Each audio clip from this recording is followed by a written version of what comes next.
이 문장 하나하나가 엄청난 거기에 메시지를 담고 있습니다.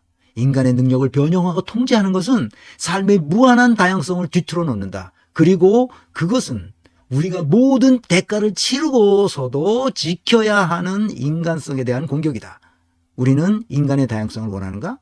아니면 올더스 헉슬리의 산업적 복제 인간을 원하는가? 올더스 헉슬리는 아시죠? 세범님, 네, 감사합니다. 하트 보내주셨습니다. 네. 올더스 헉슬리는 잘 아시잖아요. 영국의 소설가인데, 브레이브 뉴 월드라는 용감한 신세계, 우리말로는 멋진 신세계라는 번역을 했었는데, 아마 일본 사람들이 그렇게 번역해서, 그랬나 봅니다. 멋진 신세계라기보다는 brave new world, brave. 그러니까, 용감한 신세계라는 거죠. 산업적 복제 인간을 원하느냐. 신세계, 멋진 신세계로 번역된 이 책은 여러분 읽어보신 분들도 많겠지만, AF 632년에 무슨 일이 벌어지고 있어요. AF가 뭐냐면, After Ford입니다. 그 책을 보면, After Ford. 우리가 AD, 아노 도미니 하잖아요. 그러니까, 예수 이후, AD, 또는 BC, Before Christ. 그러니까 기원 전 이렇게 하잖아요. 근데 올더스 헉슬리는 멋진 신세계라는 소설에서 SF의 원조격 되는 소설이죠. SF에서. 그러니까 AD After Ford라는 뜻입니다. AF 632년에 무슨 이제 과학이 고도로 발전돼 가지고, 그러니까 대충 한 600년 이후에 나타나는 멋진 용감한 신세계에서 모든 게 다 과학기술로 다 움직이는 그런 거죠. 인간도 정자 난자를 만들어가지고 태어나게 만들고, 인간 모조품들이 나타나고, 그런 얘기입니다. 그래서, 9년 동안 벌어지잖아요. 그래서 9년 전쟁이 일어나는데, 이런저런 얘기들이 그 소설에 나오는데, 그 소설을 멋진 게 아니라 그것은 디스토피아죠. 디스토피아 얘기입니다. 그런 것처럼 할 수 있는가?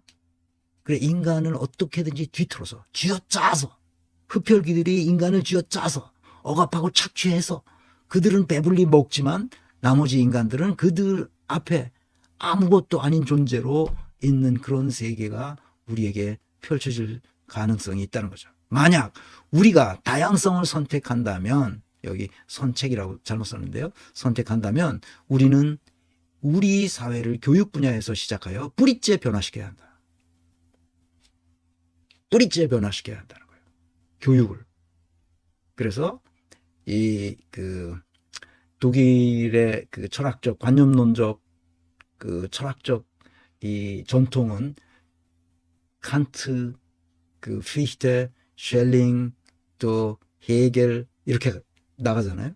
근데 피히테가 독일 국민의 고함이라는 책을 썼잖아요. 그때 나폴레옹 전쟁에서 독일이 패배하고 나서 그 실망한 독일 국민들에게 이 힘을 넣어주기 위해서 쓴 독일 국민의 고함이라는 이 애국심에 불타도록 만들어주는 그 내용이 읽어보면 한 10개인가 10몇 개의 강의록인데, 그 강의록의 첫 번째부터 몇 개의 강의는 전부 교육에 관한 겁니다. 교육을 근본적으로 바꿔야 된다. 교육을 어떻게 해야 된다. 교육은 이런 내용이 담겨 있어야 된다. 이렇게 해야 된다 하는 얘기를 피히테가 강조합니다. 그게 말하자면 독일 국민의 고함이라는 이 강연록인데, 그것을 본 많은 독일 사람들이 애국심에 불탔죠. 그러니까 교육 분야에서 시작해야 된다는 거죠. 우리 교육이 근본적으로 잘못됐어요. 이론을 무시하고 그냥 나타나는 표피적인 모습에 그냥 따라다니도록만 만들어놨단 말이에요. 교육이. 근본적으로 잘못된 거죠. 그래서 나는 왜 이 일을 하는가? 교육을 바꿔야 된다. 지금 우리 정치인들이건 교수들이건 지식인들이건 안철수를 따라가면 안 된다. 심상정을 따라가면 안 되고 조국을 따라가면 안 된다. 조국은 평생을 이서빌리티를 만들어 온 사람이라는 것을 알게 됐어요. 조사하면 조사할수록. 그건 문재인하고 똑같아요. 그래 똑같은 사람끼리는 유유상종이잖아요. 항상. 그 있어빌리티를 만드는 건 누구야? 한동훈이도 똑같아요. 걔는 진짜 꽝통인데 있어빌리티를 만들어. 근데 누가 까치발을 든다 그러잖아. 그 까치발 드는 마음이 까치발을 들고 있는 거야. 지금 조국도 똑같이 마음의 까치발을 들고 있는 거야.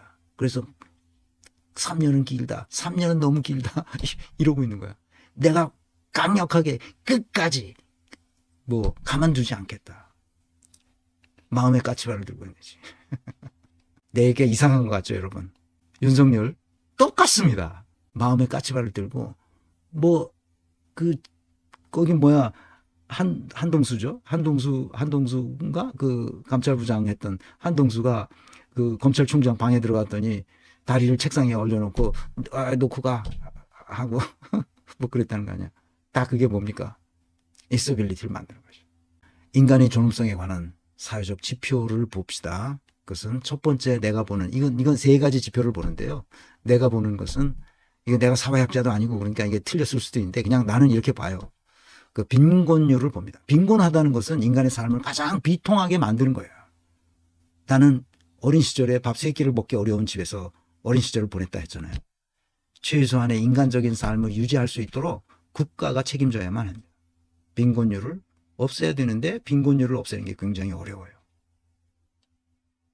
그런데 빈곤율을 줄이기 위해서 없앨 수는 없지만 줄이기 위해서 국가가 존재하는 거예요. 독일에도 빈곤율이 있어요. 어느 나라나 빈곤율이 어느 정도는 있어요. 빈곤율이 없는 나라는 없죠. 통계적으로 빈곤율이 나오기 때문에 그렇습니다. 그러나 이걸 줄여야 되죠. 한국은 빈곤율이 너무 높다는 게 문제예요. 두 번째, 자살률입니다. 자살한다는 것은 살기 위한 최후의 수단이라고 생각해요. 나는 살기 위해 자살한다고 생각합니다. 무슨 뚱딴지 같은 소리냐. 너무너무 살고 싶은데 살 수가 없기 때문에 살기 위해서 자살하는 거예요. 여러분들 이상하게 생각할지 모르지만 자신이 살기 위해서 모든 수단과 방법을 다 동원해서 써봤겠죠. 그런데 그것이 소용없다는 사실을 알고 최후의 수단으로 선택한 것이 바로 자살입니다. 그래서 자살은 살기 위해서 하는 거예요. 이게 역설이죠. 이게 마지막인 거예요. 자살률이 높다는 것은 인간의 존엄성이 그 사회에 존재하지 않는다는 것을 말해요. 마지막으로 출산율입니다. 출산율이 떨어지는 것은 미래에 대한 불안 때문입니다. 젊은이들의 삶은 지금 매우 고달파요. 나도 고달픈 시대를 살았지만 오늘날 젊은이들은 상대적으로 더 고달파요. 그래서 미래 세대는 나보다 더 고달픈 시대를 살아가야 하는 자식들을 낳고 싶지 않을 것이고, 그래서 육아는 점점 더 힘들어져요. 왜냐? 점점 석의 차경의 강도가 점점 세지기 때문에 그렇습니다. 살기가 점점 힘들어지는 거죠. 서열화하고 계급화하고 차별하고 모멸감을 줍니다. 그래서 경쟁에서 패배하면 내가 더 이상 살 수 없는 지경에 이르지 않을까 하는 미래의 불안감 때문에 아이들을 낳을 수가 없는 거예요.